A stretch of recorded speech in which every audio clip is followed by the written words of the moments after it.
बामणी फाटा ते तळणी या रस्त्याचे काम गेल्या 6 महिन्यापासून चालू असून हे आमची जमीन आहे.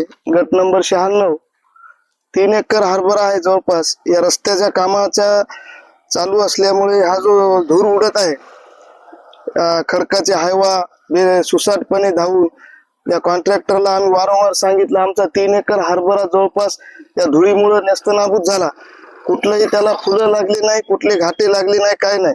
आम्ही सर्वजण शेतकरी या ठिकाणी जमलेले आहोत.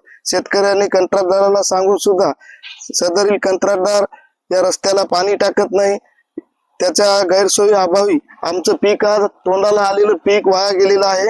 याला जबाबदार पूर्ण सर्वस्वी हा ठेकेदार असून या ठेकेदाराला आमची एक विनंती आहे, या रस्त्यावर वारंवार पाणी टाकून आमच्या झालेल्या पिकाची नुकसान भरपाई करून द्यावी. अन्यथा आम्ही येत्या काही दिवसामध्ये तहसीलवर सर्व शेतकरी मिळून या ठेकेदाराच्या विरोधात भव्य असा मोर्चा काढू आणि तितकंही करून जर हा वाटावर नाही आला तर आम्ही लवकरच सर्वजण मिळून या रस्त्याचं काम बंद पाडू, अशी आम्ही शासनाला विनंती करतो. नमस्कार, मी साईराज चंद्रराव साखरे. आज तळणी ते बामणी फाटा ते तळणी हे जे रोड आहे, या रोडचं काम तुम्ही बघू शकता. आज 2 महिन्यापासून काम बंद आहे आहे. पण या धुळीमुळं आज हे रोडच्या या साईडला माझा कापूस आहे 5 एकर आणि या साईडला तूर आहे 3 एकर. तर हे हाताला आलेला आमचा आज कापूस तुम्ही बघू शकता. हे कापूस कोणी घ्यायला तयार नाही. बाया आमच्या शेतात रोजगार कोणी घ्यायला तयार नाही. एकमेव जिम्मेदार याला सगळा ठेकेदार आहे. तर या जे पिकाची नुकसान झालेली आहे, या नुकसानाची भरपाई या ठेकेदाराने द्यावी.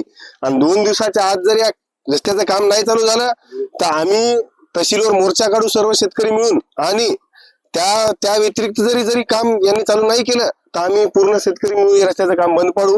एवढी आम्ही शासनाला, त्या ठेकेदाराला, सगळ्यांना या गोष्टीची जाणीव करून द्यायला.